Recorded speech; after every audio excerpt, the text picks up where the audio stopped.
I've got this theory that there's this, like, especially young kids, they think that getting drafted is, the best thing on earth, which, it's amazing. But, my thoughts is it comes at a cost. Yep. Like, everything costs something. And, when you do get drafted, you give up a lot of Saturday nights, you give up, living at home, you give up a lot of friends. What was that cost like for you? Like, how did you work with that and get the most out of it and get, head down, bum up and really get into the work, but still appreciate it? Yeah, I think you're spot on there. I think being an AFL footballer is something that so many guys and footballers want to be, and it is such a good job. But there is so many parts of the job too that, if you could change, you probably would. And it's as small as playing local footy and being able to have a beer after the game with your teammates, which we can't do in a lot of cases. So it's one that I think for me, early days, it wasn't a struggle as much as maybe some, and especially some of my teammates I got drafted with, because I was very, very much wanted to be an AFL player and very determined to do that. Whereas I had a couple of other teammates who still trained really hard, professional, but as much as anything, just loved a beer with their mates after a game. And so it definitely does take some adjusting. And also, I think you're right too. You think, all right, sweet, if I can get drafted, it'd be the best thing ever. But then you get drafted, and then you've got to do all this work to actually get a game. And then there's that competition there, and there's so many other things that come with it that you probably don't understand. So it's one that, the sacrifices come. But at the same time too, I think mistakes early days aren't a bad thing, because you learn how much you want it, but you also learn from those mistakes as to, okay, maybe I shouldn't do these things, or maybe I'm not training as hard as I could be. And so it almost, it's just a little reflection for yourself to go, all right, well, I've got to do a little bit more here. I've got to work a little bit harder, because I'm actually up against it to get a game in this team, which it's not easy to play AFL nowadays. So it's one that, I think you learn pretty quickly. Yeah. And I think there's this piece, Menz, where it's like where it goes from being hard work to just work. Like, it's just the process to deliver what you need to deliver on a Saturday. And there's this fine line between performance and being in the top 22 and actually not being on the list. Yep. Like, and there's talented guys on every list who aren't drinking. And if you are partying up a bit more than the others, eventually you'll get found out. Yeah, you will. I think it's one that we're very good at our club, that we don't have any hard and fast rules, but it is on yourself a little bit, and the onus is on yourself to go, okay, I'll pick and choose when I actually can enjoy myself and let my hair down a little bit and actually have a good time. But at the same time, if you're doing it weekend after weekend, one, people will notice, but two, it actually will start to show in your performance, injuries, other things. And at the highest level, it is a game of percentages as well. So if you're not quite on and you're not quite being as professional as you are, those 1% and 2% will start to add up, and it will make a difference. And it could make a difference as little as a hamstring tear, and you're out for 2-3 weeks, and then all of a sudden you're fighting for your spot to get back in. So it definitely is one that the sacrifice has to be made, and it's not easy at times, because you've got mates who are like, just come out for a beer and it'll be fun, but you've sometimes temptation, you can't give into it. And but at the same time, we talk about it too. You've got to have that balance as well. It's really important to have the balance, and because you don't want to go the other way completely. If you go the other way and you don't drink, and not even drinking, but you don't go out and enjoy yourself with mates and let yourself relax a little bit, then it gets to you. And that's just as dangerous. So it is. It's very much. It's a learning curve too. So it'll take guys, as we said at the club all the time, a few years sometimes to actually work out, all right, have I got the balance right? So it's one that, you got to constantly keep being on top of. And when you got to the club, if for a young person, whether it's football or whatever, coming out of school and going into that work environment, what were some of the key things that you did just to get yourself, into the rhythm, but be known as for something, known for hard work or known for having a good footy brain? Like, what were the things or the tools that you were doing that sort of got yourself established within, the Geelong culture? Yeah, I think each club has an academy type system nowadays, which is your younger players, your 1st to 4 year type players, where they do different things to the main group. They'll have a lot more meetings. They'll go through a lot more footage of games. They'll go over different things, just general life, and how to live it. So I think that's one of the things in that is where you can learn, but also start to lead and be the person and player you want to be. I think a lot of players struggle in their first couple of years when they're with the whole group and they're very intimidated by some of the greats of the game that are at their club. And one, they won't speak up, but two, they'll go into their shell when it comes to training. They won't be up and about. They won't take that riskier kick.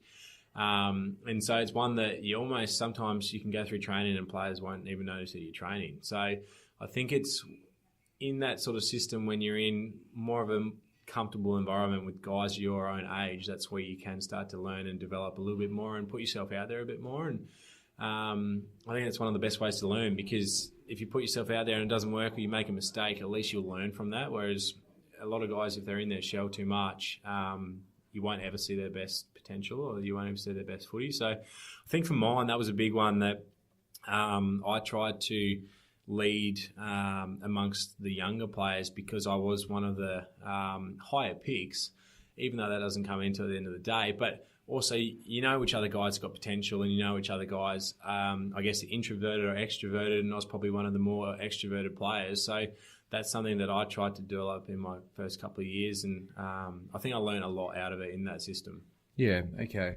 Yeah, and there's this, it's this huge ecosystem of just talking about development, but in any business, you've got kids that have come from all around the world, not all around the world, all around the world these days, yep. Australia especially, but they come from all different walks of life. They're not all out of colleges or high schools, but they've got a common interest that they can all play football. And there's a constant influx of 18-year-old kids every year, which doesn't really happen in any other workplace where you're guaranteed to get 6 18-year-old yep. kids every year that come into your workspace. Yeah, absolutely. And I think it's a healthy competition, but at the same time, it is a competition. And so it almost every single year will straighten you up and realign you and go, okay, I'm going to have guys pressing for my spot this year. I'm going to have pressure on it. So it means that performance has to be at the highest level year in, year out. And you can't take 6 months off, or you can't have 12 months where you fall behind, because you will literally fall behind. So it's one where it's also finding that balance too of actually having healthy competition with your teammates, but also being best mates with them at the same time. So it's an interesting one that you have players who are best mates and they're literally fighting for the same spot. So it's good. It's definitely good. And a lot of the guys who come in, obviously, they're pretty driven individuals, because that's how they've actually got to the AFL, is hard work, but also wanting it. And so it does make it very interesting at times, because that pressure is there. And this is probably all just internal stuff. Then you chuck in the external pressure and everything that's around it, and all the talks nowadays and media and social media. It makes it really interesting, but at the same time, it just means that you've got to be on top of your game. Yeah. And there's all, we all tell ourselves 1,000 stories that are going through our heads at different times. So, it's being able to have the self-awareness to realise which ones are useful mm-hmm. and which ones aren't helpful right now. And you can let those ones, let those go. Do you learn from the young players? Like when you get a young kid in that you see he's got a little bit, or just the way he conducts himself, are you open to learning from absolutely everyone within the club? Yeah, you are. I think we talk about it and speak that we want our younger players to speak up and to have a crack, and I guess to be seen and to be heard. I think because we're open to that, at the same time too, you can't then be critical if they're not right or if they say something wrong. And so that's where you're almost more surprised if you do hear from them, and it's a good thing because it's a different voice, but it also brings about energy as well, because okay, we've got a couple of young guys having a crack here as well, and it's different voices as well, which we touch on, that it's important that we don't just have our leaders setting the example and speaking as well. It actually will have more of an impact if we have our younger guys speaking up, because you'll think, hang on a second, this kid's ready to go. If I now do my part and the leaders do our part, which we know they will, then we're going to go well today. So it's one that it does take some time, because there are a lot of guys who are unsure, obviously, and still learning. But at the same time, I think the impact is huge from having younger people, put their thoughts across. Yeah, and they give it in any workplace, they give a different lens to how they see things. And I think it's like watching a game of footy. The more cameras you've got, the more lenses you've got, you see it different ways. Yep. If you've just got the same 4 leaders saying the same stuff, it's just like watching it from 4 cameras, and that's all you're ever going to get. Yep. So I think that's really important. Mate, getting on to what, the recos, Yep. the knee. Yep.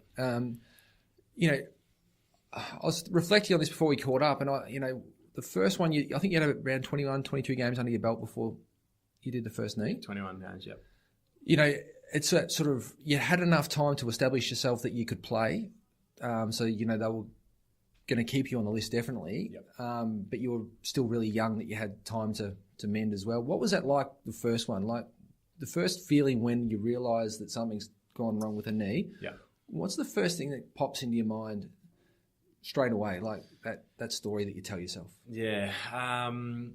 So initially when you tear your ACL, if you tear your ACL, which most people do when they do it, the pain is excruciating for about 40 seconds. And so for that 40 seconds, all you're thinking about is the pain going away, and that's how intense it is. But after the 40 seconds, roughly, the pain actually completely goes away. And so it actually tricks your mind. You actually think, well, hang on, maybe I'm okay. Maybe I've done something, I know, because I was in excruciating pain, but it's gone now. So hopefully that means I'm all right. So that's where you do trick your mind, but you're doing that internally too. Go, no, I think I'm okay here, hopefully. And so I remember I got stretched off and was in the rooms, and docs had a feel, and they're like, oh, not that confident. And I remember saying, no, I think I'm okay. Let me just do a couple of strides and it should be okay. So I got up, did a couple of strides, and I knew in the back of my mind something wasn't quite right. And they said, all right, now sit down. We'll just have another feel and assess. And that's when they assessed it again and said, no, look, we think you've done your ACL. And that's, I guess, when it hits you in that moment that you probably have. And for me, the first thought was a qualifying final. First thought is I'm going to miss the premiership in 3 weeks' time. And that's straight away, I think, what most people's mind would go to, because that's the goal that you play any sport for. And for me, my second year as an AFL footballer, I remember thinking literally the day before that game, where are we chance to win the flag this year? And how amazing would that be to be a second-year player and tick off the number one goal that anyone's got, I guess. So that's probably the first thing that comes to your mind. And when the realisation of that kicks in, that's when you get pretty emotional, and that's pretty hard to cop. Yeah. And I think on reflection, you were actually in really good form too. That was the other thing. It's not like as if you were just battling in for the game early on. You were, you're actually playing really good footy. Yeah, which... I mean, there's no good time to do an injury, but I'd had the best game of my career the week before, and I remember thinking, wow, how good is life and how good is footy? And it's amazing how quickly things can turn, both negative but also positive as well. And I just remember thinking, okay, I've missed an opportunity here. Okay, so that was then I want to talk about, that was the first one. Was the recovery on the first one, what was that like, your first 6-8 months of rehab? Can you describe that process of rehab within the club? Yeah, so it was an interesting recovery because it was towards the end of the season, and so we finish up, we win the premiership, and all the boys go on holidays for a couple of months. So you're in at the club pretty much on your own, just the physio training for a couple of months. Early days, and it's pretty lonely and pretty long days, but you've got to do it, and so that's part of the first couple of months. And then I guess after that, I've been through injuries, but nothing that's 9 to 12 months plus. And so this was one where I learned a lot from my first one. I think even around work ethic and awareness as well, mentally especially. That I thought I was pretty good when it came to work ethic and training hard and whatnot, but I certainly learned a lot in that rehab and how much harder I could push myself. And who did you learn that from?